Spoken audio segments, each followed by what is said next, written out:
주님의 기쁨이 되기를 원합니다. 또한 주님 앞에 정말 감사함이 넘치고 은혜가 넘치고 그거를 또한 저희들이 고백하기를 원합니다. 하지만 때로는 이 세상 속에 지어서 주님보다 세상에 앞선 때도 있고 또 저희들이 주님의 일을 하면서 때로는 나의 감정이 앞서서 주님의 내세우기보다 또 주님의 십자가를 먼저 앞세우기보다 저희들의 얼굴을 먼저 앞세울 때가 참으로 많이 있습니다. 그럴 때마다 우리 주님을 생각하게 하시고 언제 어디서나 주님께서 사용하시기에 부끄러움이 없는 저희들 교회 성도님들이 되시기를 시간 함께 기도하며 우리를 사용하소서 함께 찬양하겠습니다.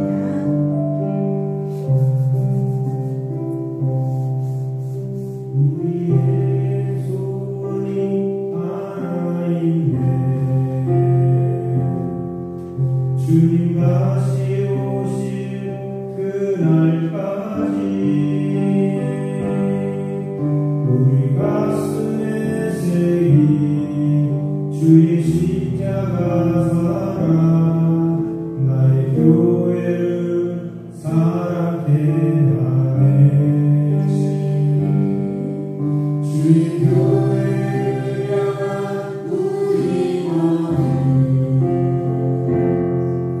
인생과 우리와 바람과 아울며 주조차 우리 막을 수 없네. 우리 교회는 이 땅에야.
전능하사 천지를 만드신 하나님 아버지를 내가 믿사오며 그 외아들 우리 주 예수 그리스도를 믿사오니 이는 성령으로 잉태하사 동정녀 마리아에게 나시고 본디오 빌라도에게 고난을 받으사 십자가에 못 박혀 죽으시고 장사한 지 사흘 만에 죽은 자 가운데서 다시 살아나시며 하늘에 오르사 전능하신 하나님 우편에 앉아 계시다가 저희로서 산 자와 죽은 자를 심판하러 오시리라. 성령을 믿사오며 거룩한 공회와 성도가 서로 교통하는 것과 죄를 사하여 주시는 것과 몸이 다시 사는 것과 영원히 사는 것을 믿사옵나이다. 아멘.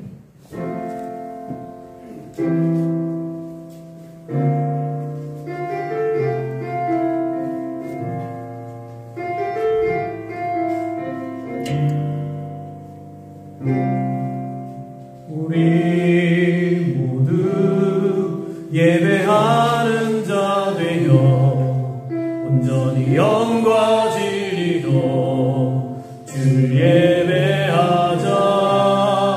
주가 우리와 함께 영원히 함께 하시고 마르지 않는 샘물로 우리 채우신 우리 모두 예배하는 자 되어 온전히 영과 진리로 주를 예배하자. 주가 우리와 함께 영원히 함께 하시고 마르지 않는 샘물로 우리 채우신 우리 모두 예배하는 자 되어 온전히 영과 진리로 주를 예배하자.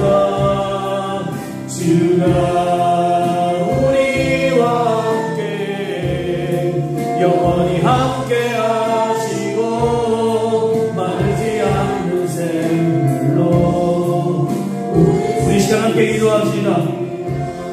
예배를 위해서 기도합시다. 우리 마음을 주님 앞에 드리고 온전히 예배하도록 이 시간 우리 함께 기도하며 나갑시다. 사랑하는 주님 우리와 함께 하여 주시고 은혜를 베풀어주시길 소원합니다. 주님께서 기뻐하시는 예배, 주님께서 받으시는 예배 가운데 말씀하시는 하나님의 가운데 거할 수 있도록 이 시간 우리와 함께 해주시기를 소원합니다. 우리 하나님의 은혜가 우리 가운데 있고 그 은혜를 누리며 살아갈 수 있도록 하나님 인도해 주시기를 소원합니다. 사랑하는 주님께서 주시는 은혜를 우리가 누릴 수 있도록 인도해 주시옵소서. 우리와 함께 하시는 주님의 은혜를 우리가 누릴 수 있도록 우리와 함께 하시는 그 은혜의 속에 거할 수 있도록 말씀하시는 하나님 가운데 거할 수 있도록 그리고 그 은혜를 누릴 수 있도록 우리와 함께 해주시기를 소원합니다. 성령의 은혜를 함께 해주시옵소서. 성령으로 인도해 주시옵소서. 아버지 하나님 이 시간을 인도해 주시옵소서. 그 뜻에 아멘으로 응답하며 나아갈 수 있도록 인도해 주시기를 소원합니다. 우리 하나님의 은혜를 인도해 주시옵소서.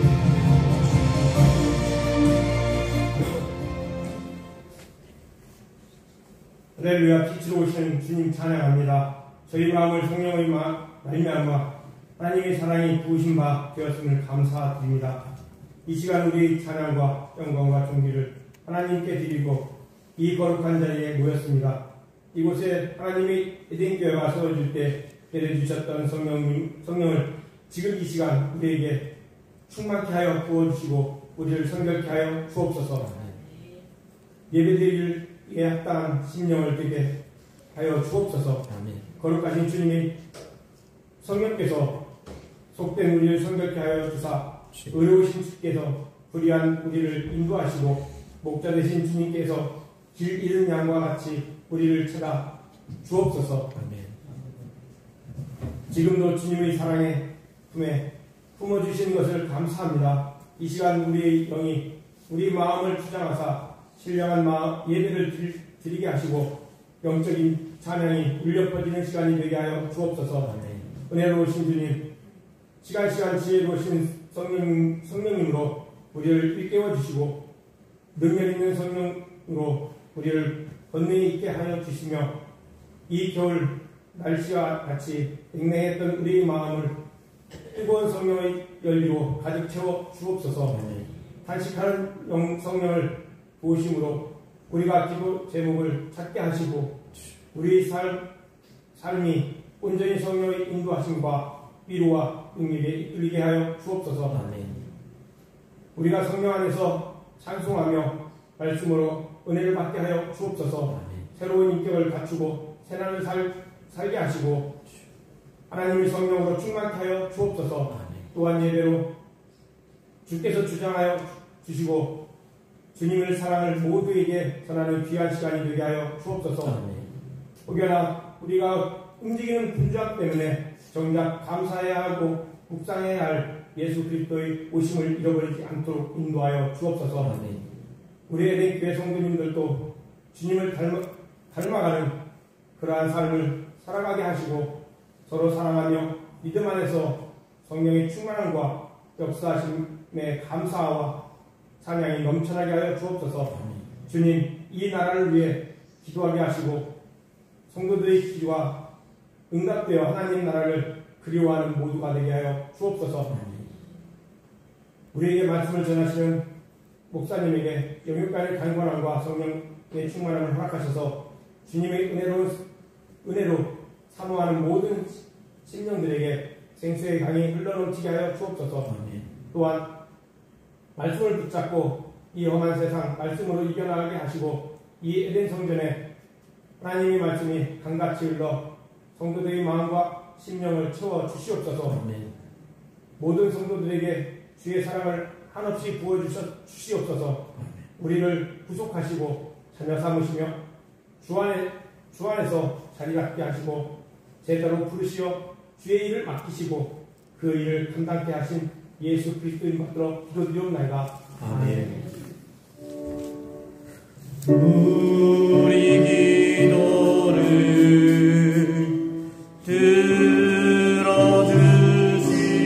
들어주시고 주님의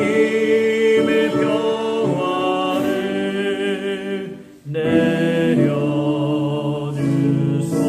내려주소서.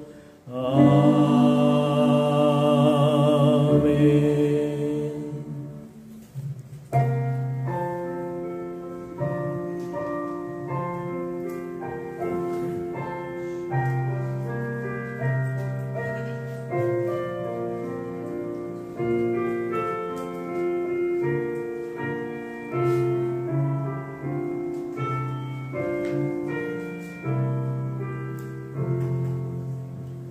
내 주 되신 주를 참 사랑하고 곧 그에게 죄를 다도합니다.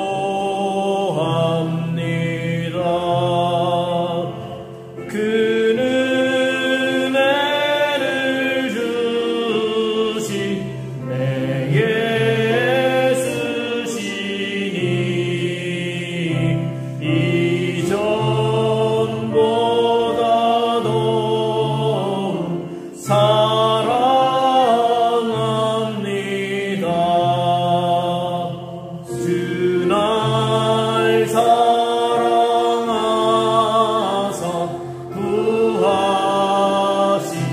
구하시려고 저 시간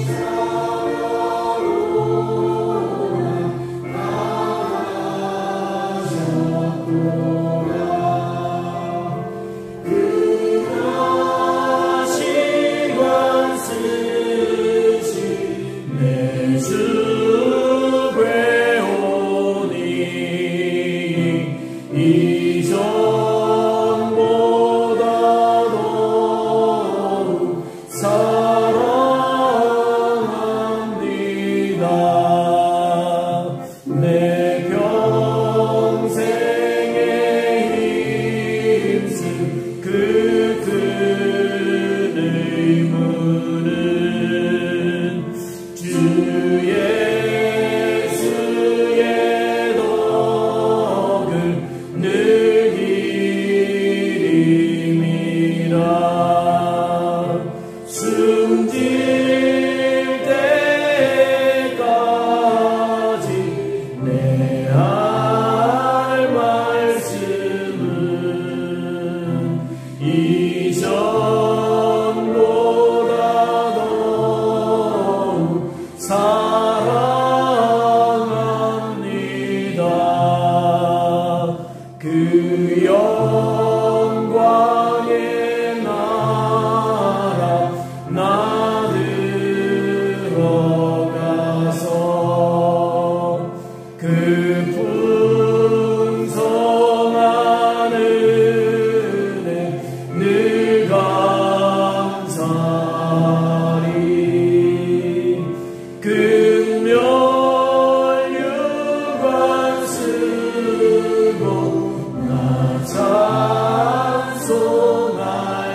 이전보다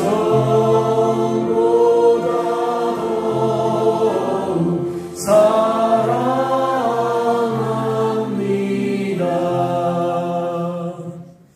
아멘. 주님 감사합니다. 주님을 사랑합니다.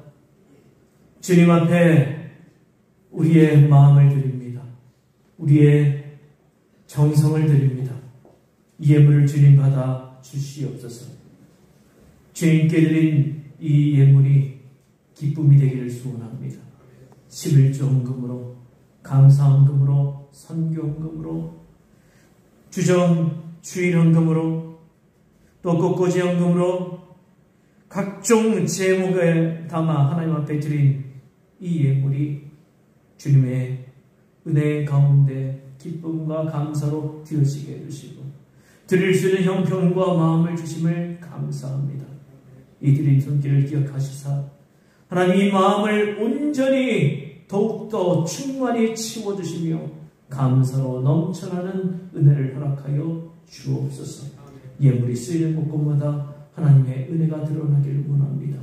우리 교회는 더욱더 든든히 서가며 부흥케 해 주시옵소서.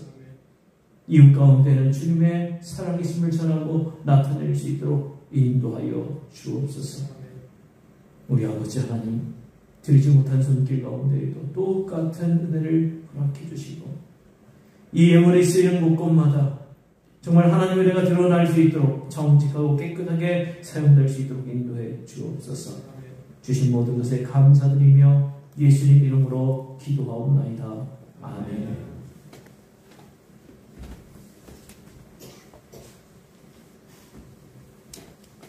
교회 소식 전합니다. 교회 소식은 주보를 참고해 주시기 바랍니다. 우리된 교회 예배에 참석하고 있는 모든 분들 주님의 이름으로 사랑하고 축복합니다. 우리 대림절 기간을 지내고 있습니다. 이 대림절이 이 땅에 오신 예수님 그 주님을 기쁨으로 맞이하기 위해 기다리며 준비한 기간입니다. 이미 오셨고 장차 오실 주님을 믿음으로 기대하는 그런 기간이 될 수 있기를 바랍니다. 오늘 봉사작정 주간입니다. 이 봉사작정서 우리 주보에 끼워져 있습니다. 여러분 한번 꺼내보시죠. 꺼내셔서 제가 좀 이따가 작성하는 시간을 드리겠습니다. 그래서 작성하셔서 나가실 때 헌금함에 넣어주시기를 부탁드립니다. 오늘 오후 예배는 남진도의 헌신 예배로 드립니다. 그리고 지난 주간 우리 성탄 장식했습니다. 우리 밤에 혹시 지나가 보신 분? 예. 아무도 밤에 안 지나가 보셨어요? 보셨죠? 이뻐요. 그래서 제가 여러분 못 보신 분들 위해서 친절하게, 아주 친절하게 영상을 준비해놨습니다. 한번 보시죠.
예. 주보 한번 꺼내보세요. 주보 앞에 보시면, 예, 하트가 붙어 있죠? 그거 스티커입니다. 예, 그래서 작년에 해보셨겠지만, 그거 떼가지고, 1층 게시판에 보시면, 거기도 제가 사진을 다 붙여놨어요. 죄송합니다. 마음에 안 드시는 분들도 있겠지만, 예, 거기 보시고, 영상도 보셨고, 또 와서 보신 분도 있을 테니까, 여러분 투표를 해주시기를 바랍니다.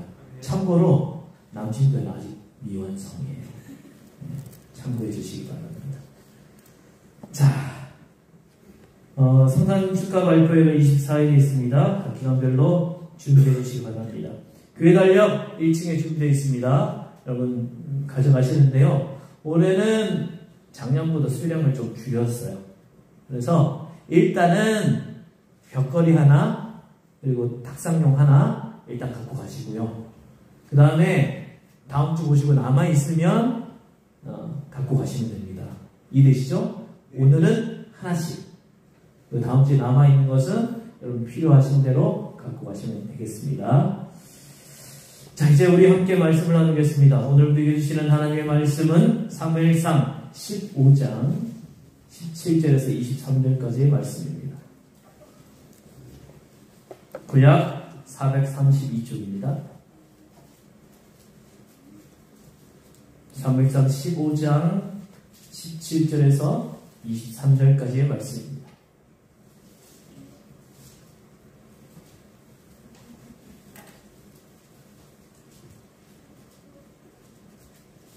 교독으로 공독하겠습니다. 사무엘이 이르되 왕이 스스로 작게 여길 그때에 이스라엘의 지파요의 머리가 되지 아니하셨나이까. 여호와께서 왕에게 기름을 부어 이스라엘 왕을 삼으시고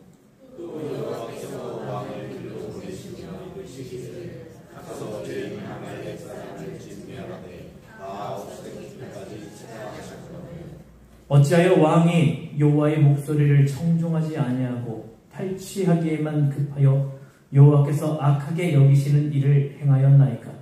사무엘에게 이르되 나는 실로 여호와의 목소리를 청종하여 여호와께서 보내신 길로 가서 아말렉과 아각을 끌고하고 아말렉 사람을 진멸하였으나 다만 백성이 그 마땅히 멸할 것 중에서 가장 좋은 것으로 길갈에서 당신의 하나님 여호와께 제사하려고 양과 소를 끌어왔나이다 하는지라.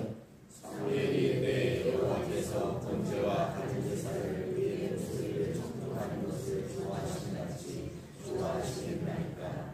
순종이 제사보다 낫고 듣는 것이 신양의 기름보다 나으니. 같이 읽습니다. 이는 거역하는 것이 점치는 죄와 같고 완고한 것은 사실 우상께 절하는 죄와 같으니라. 왕이 여호와의 말씀을 버렸으므로 여호와께서도 왕을 버려 왕이 되지 못하게 하셨나이다 하니. 아멘. 할렐루야.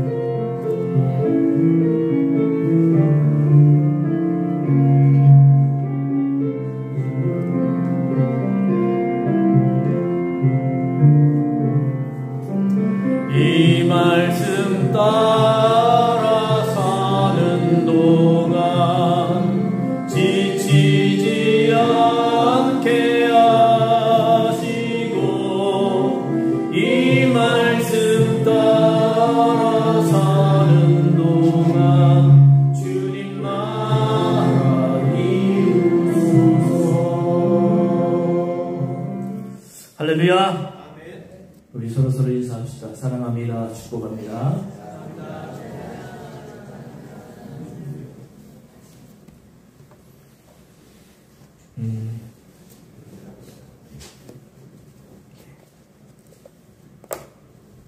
하나님이 선택하신다고 하실 때 그 선택엔 두 가지가 있습니다. 첫째는 구원하실 때 쓰십니다.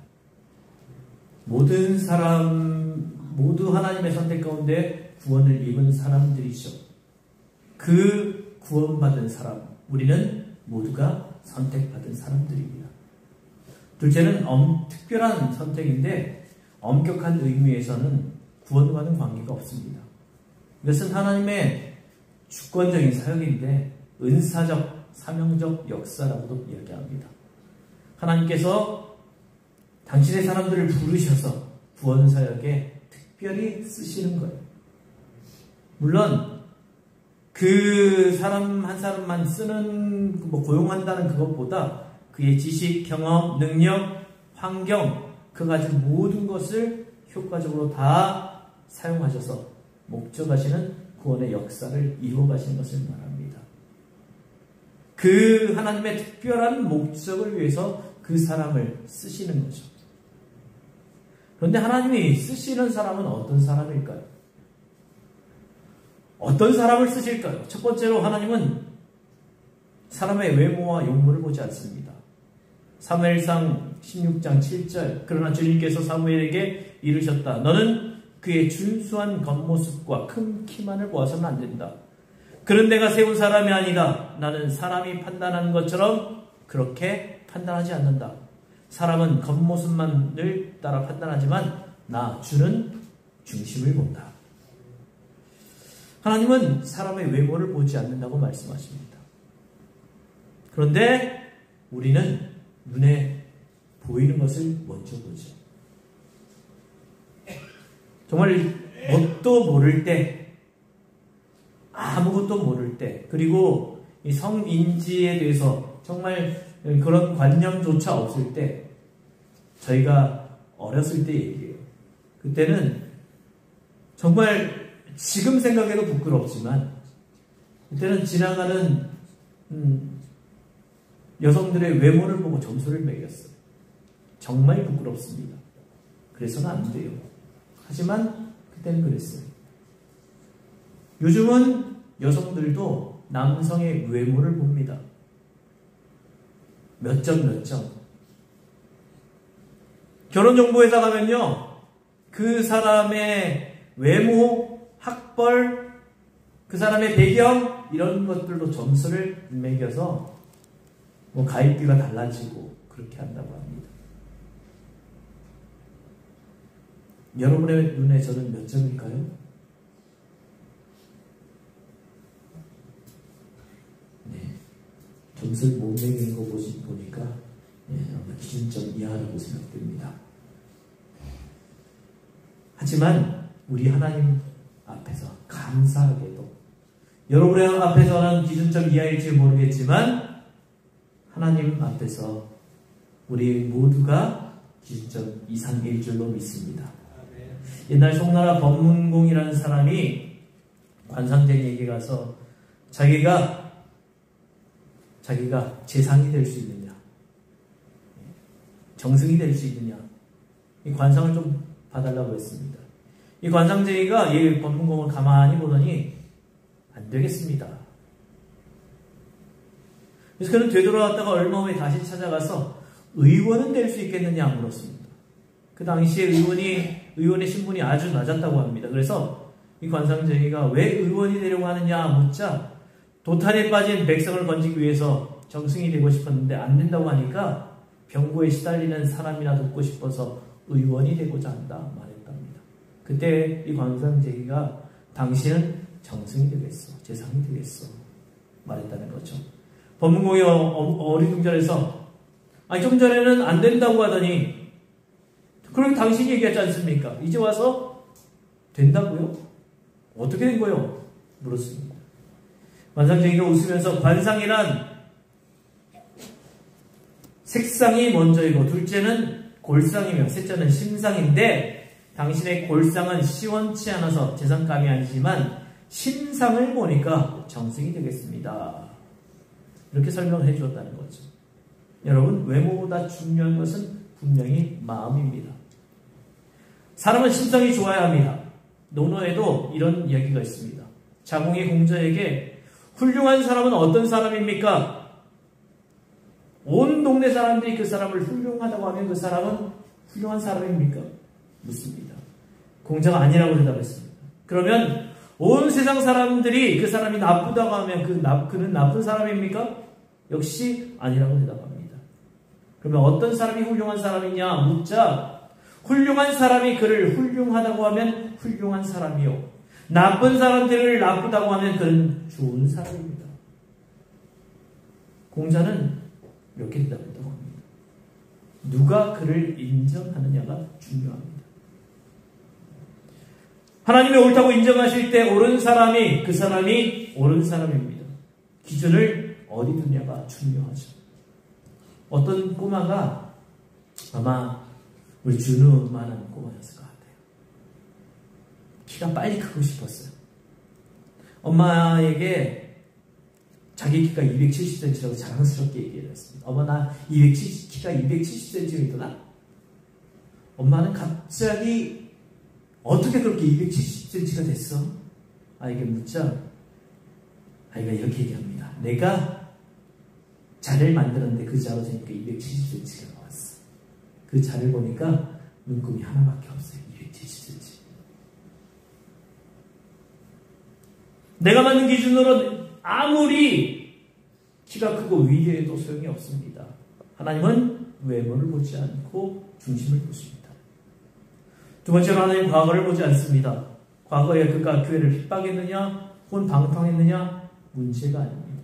어차피 하나님께서 의롭다 하여 의롭게 만들어 쓰시기 때문에 그의 업적이나 경력은 상관없습니다. 본문에서 사울 왕은 아말렉을 이길 업적을 내놓으면서 자기 잘못을 정당화하려고 합니다. 하지만 하나님께서는 그 실적과 업적과는 무관하게 말씀하십니다. 단지 지금 현재의 겸손과 믿음을 요구하십니다. 하나님은 과거를 묻지 않으십니다. 세 번째, 하나님은 사람의 능력과 지혜를 묻지 않으십니다. 모든 것 하나님이 주시는 거예요. 그런 상관없잖아요. 그 사람이 지금 이전에 뛰어난 능력을 가졌던 지혜를 가졌던 상관없습니다. 아니 무능했던 상관없습니다. 그것은 하나님께서 주실 수 있는 거예요. 그리고 그것으로 그 사람을 판단하지 맙시다. 하나님 앞에서는 내가 가진 능력보다 깨끗한 그릇이 필요합니다. 또한 신앙적 용기와 순종의 결단이 필요합니다. 하나님은 이것을 중요하게 보십니다. 이제 하나님은 이런 사람을 쓰십니다. 좀 전에는 이러지 않으십니다 라고 얘기했는데 이제는 이렇게 하십니다. 이 측면에서 보겠습니다. 첫 번째, 하나님은 겸손한 사람을 쓰셔요. 본문에 보면 사무엘 선지자가 겸손을 설명합니다. 17절입니다. 17절 같이 읽겠습니다. 17절 같이 읽습니다. 사무엘이 이르되 왕이 스스로 작게 여길 그때에 이스라엘 지파의 머리가 되지 아니하셨나이까. 여호와께서 왕에게 기름을 부어 이스라엘 왕을 삼으시고. 자, 여기 겸손에 대해서 이야기를 하죠. 사무엘이 사울이 왕으로 기름 부을 당시를 회고합니다.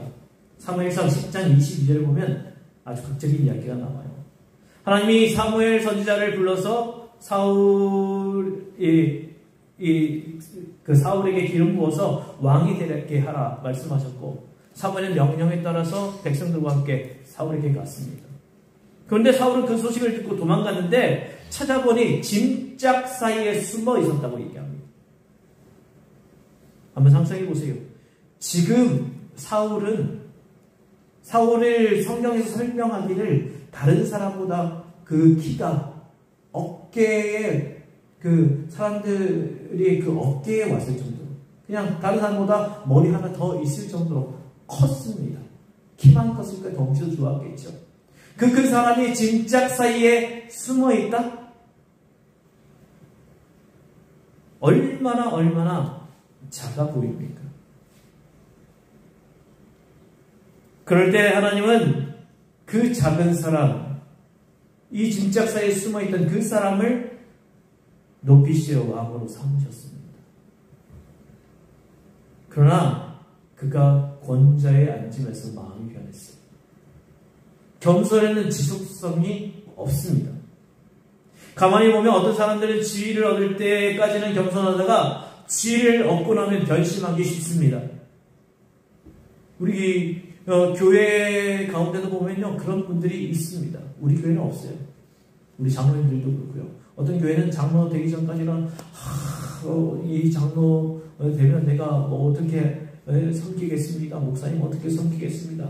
근데 장로 되고 나서는 바로 어깨에 힘이 들어가기 시작하더니 목이 빳빳해지기 시작하더니 하기 시작하고 목사님을 쫓아내버려요.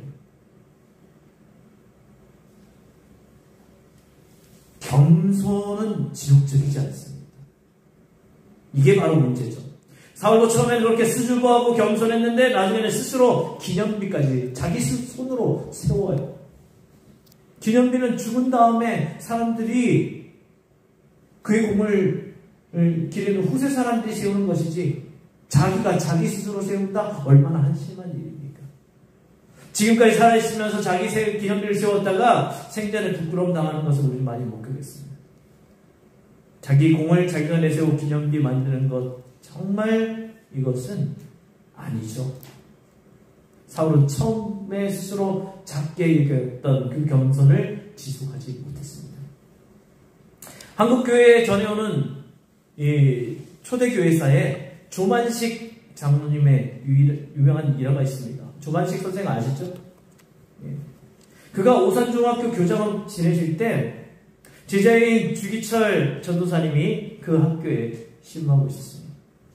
어느 주일날 조장로님이 손님과 이야기하고 있다가 그만 예배에 늦어져서 전도사님 설교하는 도중에 살금살금 들어갔대요. 전도사님이 설교하다 말고 그 자리에 그대로 계세요! 자기 스승을 향해서 그렇게 말했다는 거죠. 장로님은 순종해서 꼼짝하지 않고 그대로 서 기도하는 마음으로 그 자리에서 예배 끝날 때까지 예배를 드렸답니다. 그리고는 오히려 감사하다고 말씀하시면서 조금도 어두운 기세가 없이 교회를 잘 받들었다고 합니다. 조만식 장로님의 위대한 일면이죠. 신앙적 겸손이 우리 모두에게 필요합니다. 누구를 보고 겸손하면 누구를 위한 겸손입니까? 하나님은 신앙적 겸손, 지속적인 겸손을 가진 자를 찾으십니다. 두 번째, 자기 위치를 아는 자에게 일을 맡기십니다. 사울은 어디까지나 정치가로서 왕입니다. 그런데 그가 하나님께 버림받습니다. 어떤 계기를 통해서요? 그가 제사장 역할을 해요. 사무엘상 13장에 보면 블레셋 나라와 전쟁을 할 때 군인들의 사기가 떨어져요. 그 상황으로 도저히 전쟁에 못 나갑니다. 그래서 하나님께 우리 먼저 예배드리고 나가자. 재물 다 준비해놓고 기다렸는데 약속한 시간에 제사장이 오질 않아요. 7일을 기다렸는데도 오지 않자 사울이 지쳐서 자기 팔을 걷고 나서 제사를 자기가 직접 드려버립니다. 제사 드리고 나니까 사무엘 선지자가 도착합니다. 성경은 사울 왕에게 뭐라고 이야기하냐면 망령되이 행하였다라고 말합니다. 왕은 제사장이 아니죠. 그런데 자기 위치를 떠나 자기가 제사장 역할을 한 거예요. 제사는 누가 지내야 합니까? 제사장이 지냅니다. 권력을 가졌다고, 예? 자기가 하나님의 예배해드리는 그 권력을 종교권을 지었다거나 경제력을 준 것이 아닙니다. 각자 해야 할 부분이 따로 있습니다. 사울왕은 자기 분수를 따라 망령되이 행했던 것이죠. 우리도 자기 일보다 남의 일 간섭하느라 바쁜 사람들이 더러 있습니다. 자기 일에 충실한 사람은 남의 일이 보이지 않아요. 왜? 나는 내 일에 충실해야 되니까. 내가 해야 할 일은 분명히 내가 해야 합니다. 왕이 할 일이 있고 제사장이 할 일이 있습니다. 찬양팀이 할 일이 있고 교사가 할 일이 있습니다. 식사 준비를 해야 할 분들이 있고 청소를 해야 할 사람도 있습니다. 우리는 우리 모두에게 주어진 하나님의 그 일에 충실할 수 있기를 바랍니다. 세 번째, 신앙적 인내가 있는 사람을 쓰십니다. 사울이 7일 동안을 기다리다가 참지 못해서 제사를 드렸습니다. 그런데 7일이 아니라 70일 아니 100일이 지나더라도 기다려야 합니다. 약속된 날짜보다 늦었다고 해서 편법이 통할 수 있는 것이 아닙니다. 어느 경우라도 끝까지 바르게, 끝까지 믿음으로, 끝까지 경건하게 해야 합니다. 시간이 지났으니 무슨 방법을 써도 된다. 하나님의 사람으로 온당치 못한 자세입니다. 어찌 생각하면 사무엘 선지자가 약속 시간에 왔으면 됐잖아요. 근데 왜 늦어서 문제를 만드는가? 사무엘에게 그 문제를 전가할 수도 있죠. 그러나 늦은 것이 문제가 아닙니다. 기다리는 동안 백성이 흩어진다고 해서 왕이 제사를 드릴 이유가 될 수 없습니다. 아니 벼락이 떨어지는 한이 있더라도 사울은 자기 인내를 지켜야 했습니다. 목적과 방법을 혼돈해서는 안 됐습니다. 지도자에게 필요한 것은 인내입니다. 상황 변화에 따라서 목적을 바꾸고 그래서 방법이 변하는 것은 하나님의 사람으로서 합당치 못합니다. 네 번째, 탐욕과 욕심이 없는 사람을 쓰십니다. 본문 19절에 보면 탈취하기에만 급급해서 여호와께서 악하게 여기시는 것을 행하였다. 사울은 이렇게 문책합니다. 탐욕은 사람의 눈을 어둡게 만듭니다. 우매하게 만듭니다. 그러므로 하나님의 일을 하는 사람은 범사와 탐심과 욕심이 없어야 합니다. 다섯 번째, 솔직한 사람을 쓰십니다. 본문을 보면 사울 왕에게는 솔직할 수 있는 좋은 기회가 두 번이나 있었어요. 그런데 놓치고 갑니다. 다시 말하면 책망받는 기회이면서 구제받을 수 있는 좋은 기회였는데 정직하지 못해서 안타깝게 그 기회를 놓치고 말았습니다. 아말렉과 전쟁을 할 때 소와 양은 물론이고 사람까지도 모두 진멸하라고 하나님 말씀하셨죠. 그러나 사울은 그거 보면서 아까운 생각이 들어요. 그래서 좋은 것은 거두어 드렸습니다. 사무엘이 와서 소나 양, 소, 양 울음소리 듣고 이게 웬 울음소리냐 사울에게 물었을 때 이때도 좀 정지가 할 수 있었어요. 그냥 솔직하게 자기가 탐이 나서 좀 남겼으니 죄송합니다. 제가 이거 처리할게요. 이렇게 말했으면 됐죠. 한 번만 용서해달라고 말할 수도 있었는데 사울은 거기서 또 변명합니다. 이것들은 내가 하나님께 제사 드리려고 남겨놨다. 거짓이죠. 정직하지 못한 문제가 여기 있습니다.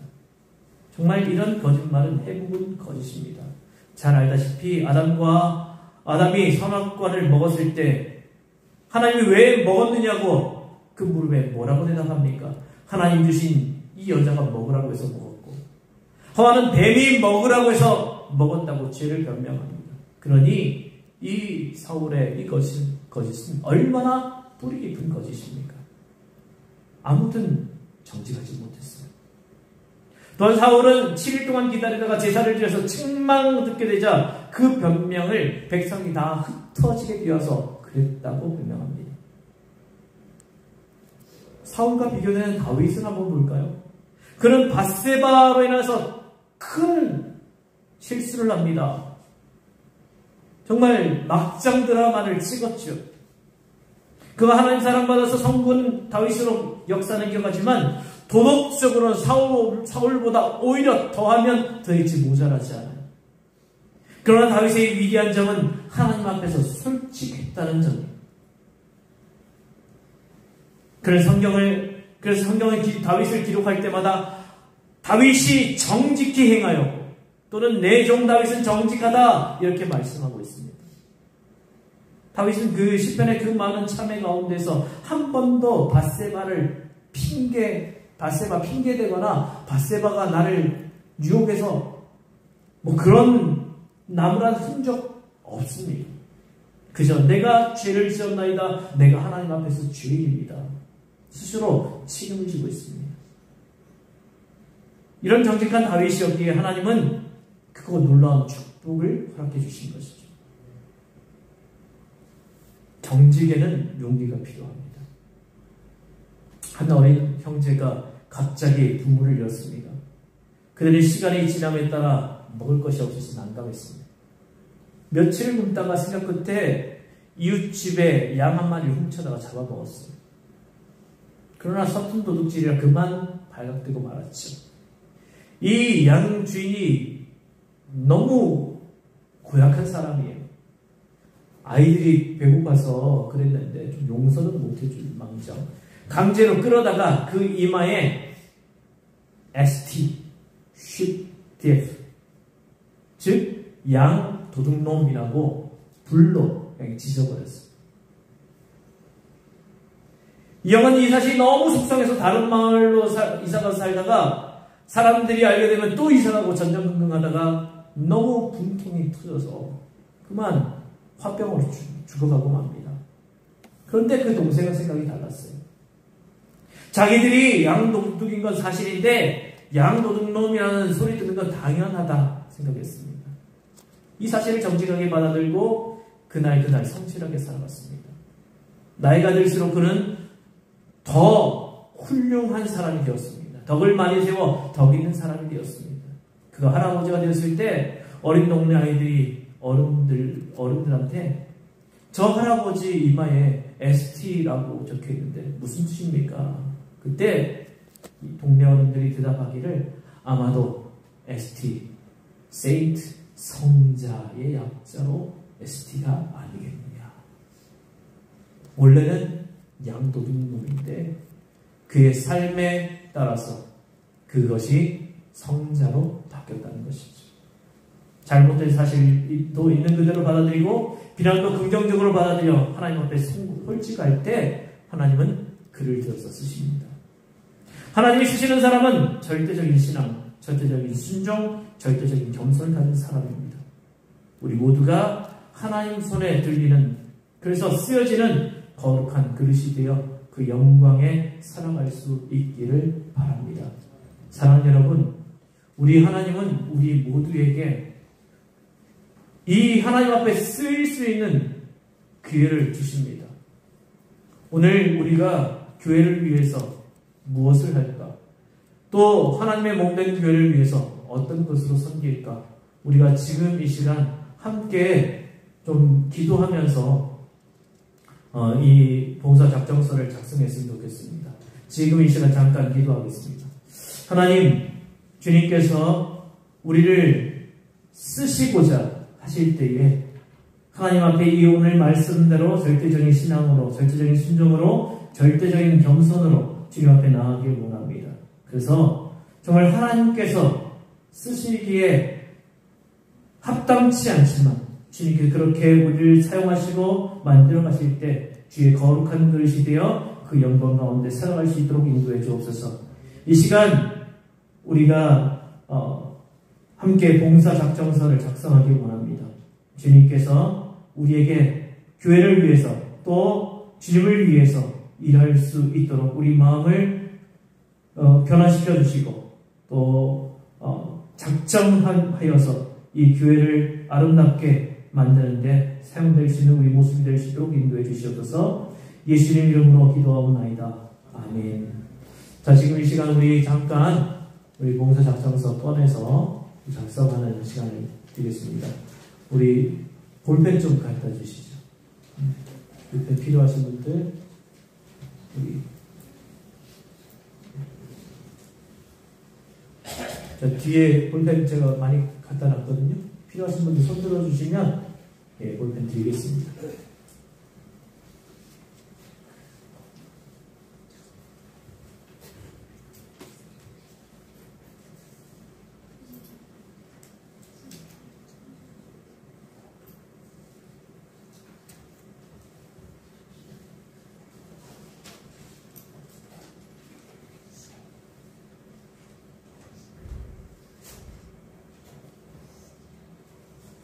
자, 이거 작정하시고 나가실 때 여러분 헌금함에 넣어주시면 감사하겠습니다.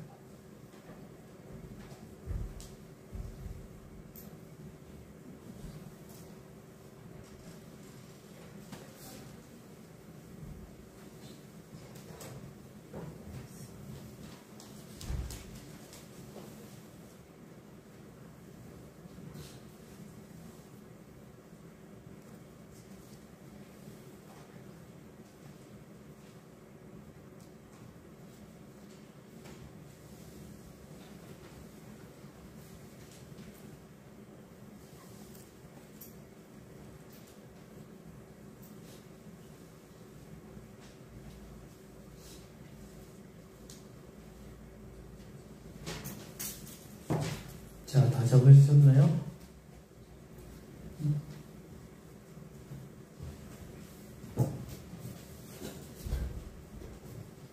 이 시간은 우리가 잠깐 기도하는 시간을 좀 가집시다.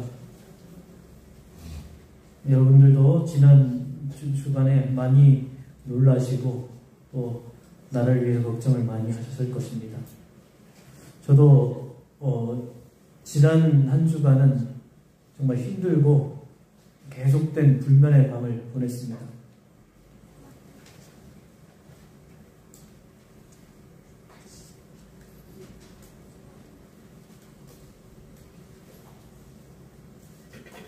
사랑하는 여러분, 교회가 침묵해서는 안 됩니다. 교회가 이 세상을 향해서 나라를 위해서 기도해야 합니다. 잘못된 것에 대해서는 잘못됐다고 이야기해야 합니다. 그리고 그 잘못된 것을 바로잡기 위해서 우리는 기도하고 외쳐야 합니다. 주님은 잘못된 것에 대해서 외칠 수 있도록 선지자들을 보내주셨습니다. 그 선지자를 통하여서 이스라엘이 하나님께 돌아오도록, 하나님 뜻대로 공의를 행하도록, 하나님의 은혜 가운데 거하도록 하나님은 그들을 부르셨습니다. 이 땅에 선지자 바로 우리들입니다. 우리 사랑하는 우리나라를 위해서 기도하십시다. 이 땅에 무너진 것들을 다시 세워주시기를 위해서 기도하십시다. 이 땅을 암흑으로 몰아가려는 그 모든 것들을 물리치고 이제 주님께서 주시는 용기를 주시옵소서. 주님께서 주시는 회복을 허락해 주시옵소서.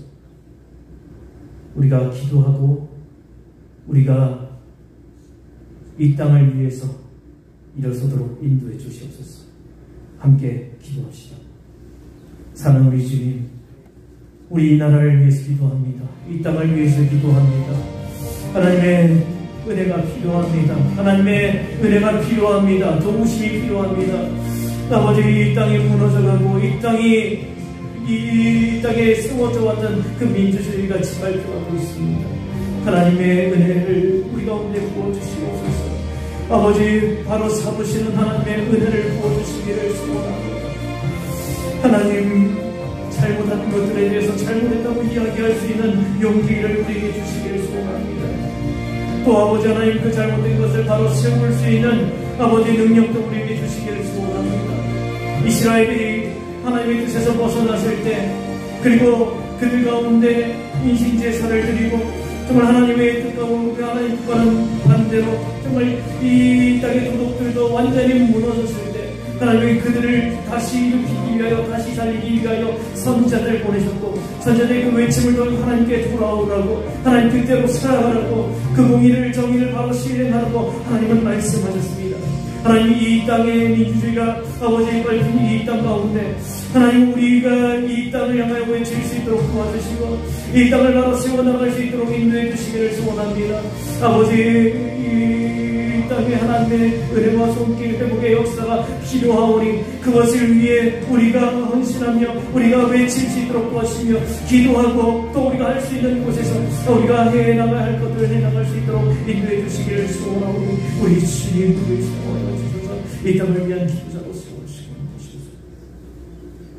사랑하는 우리 주님, 지난 한 주간 우리나라는 정말 힘든 일을 겪었습니다. 너무너무 괴롭고 힘듭니다.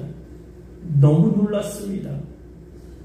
하나님, 이 일이 벌어진 원인 우리는 잘 압니다. 하나님, 이 땅의 교회들이 이 땅의 위정자들을 위해서 기도하지 못했습니다. 바로 외치지 못했습니다. 그래서 이 땅의 정치가 바로 서지 못했습니다. 주님, 우리를 용서해 주시기를 소원합니다. 이제 우리는 이 땅을 위해 기도하는 사람들이 되기를 원합니다. 이 나라를 다시 살리는데 우리의 기도가 그 밑거름이 되기를 소원합니다. 지금 우리 민주주의를 빛이 밟은 모든 것들을 다 물리치시고 이제 주님의 나라로 다시 세워주시기를 소원합니다. 주님의 공의가 세워지기를 소원합니다. 은혜로 채워주시기를 소원합니다. 바로 설 수 있도록 도와주시고 하나님께서 이 땅에 무너진 것들을 세우시며 상처난 이 땅의 국민들의 마음을, 이 백성들의 마음을 위로하시고 다시 일어설 수 있는 용기를 허락해 주시기를 소원합니다. 분열이 아니라 이제 함께 일어설 수 있도록 도와주시고 함께 이 나라를 세워갈 수 있는 주님의 은혜와 사랑이 충만한 우리가 될 수 있도록 인도해 주옵소서. 주님께서 이 땅에 우리를 구원하시기 위해 오셨듯이 주님 흑암 깊은 이 땅에 빛으로 성탄하셔서 다시 우리를 살려 주시옵소서. 이 땅에 민주주의를 다시 세워 주시옵소서. 이 땅의 교회들이 다시 일어나 외치고 또 이 땅을 위해서 다시 헌신할 수 있는 은혜를 허락해 주옵소서. 계속해서 우리는 기도하기를 원합니다. 이곳에 있는 하나님의 사람들이 나라를 위해서 이 세대를 위해서 기도하게 해주시고 이 땅을 살려내는 하나님의 사람으로 설 수 있도록 인도하여 주옵소서. 예수님 이름으로 기도하옵나이다. 아멘. 우리 일어서 찬양합시다.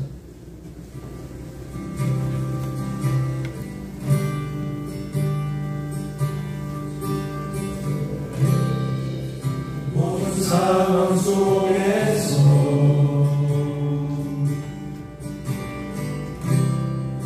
주를 찬양할지라.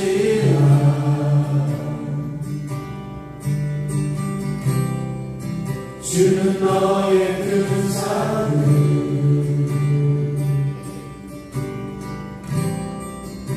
큰 도움이시라.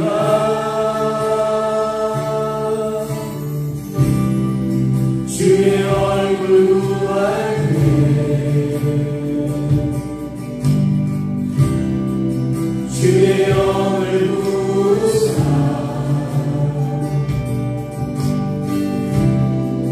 크신 사랑 안에서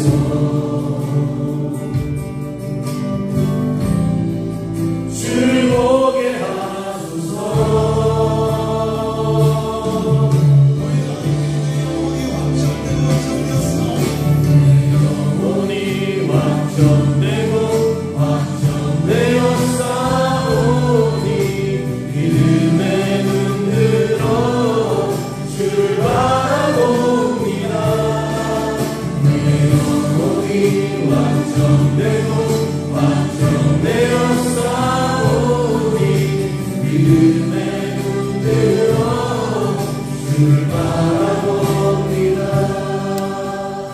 지금 우리 구주 예수 그리스도의 은혜와 하나님 우리 아버지 우리 하나님 우리를 지극히 사랑하심과 성령의 역사하시며 감동하시며 은혜 베푸시며 주님께서 쓰시는 사랑, 주님께서 찾으시는 사랑, 그렇게 우리는 주님의 이름을 위해, 교회를 위해, 영광을 위해 쓰기를 원합니다. 담임하고 나아가는 사랑하는 성도들 머리머리 위에 놀라고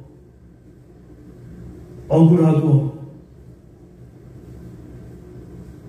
가슴 아파하는 이 땅의 많은 백성들 위해 그리고 다시 회복을 위하고 다시 선지자처럼 이 땅을 위해 외치고 다시 바로 서야 할 한국교회 위해 우리 주님의 은혜와 역사가 늘 함께 하시기를 간절히 축원하옵나이다. 아멘. 예수님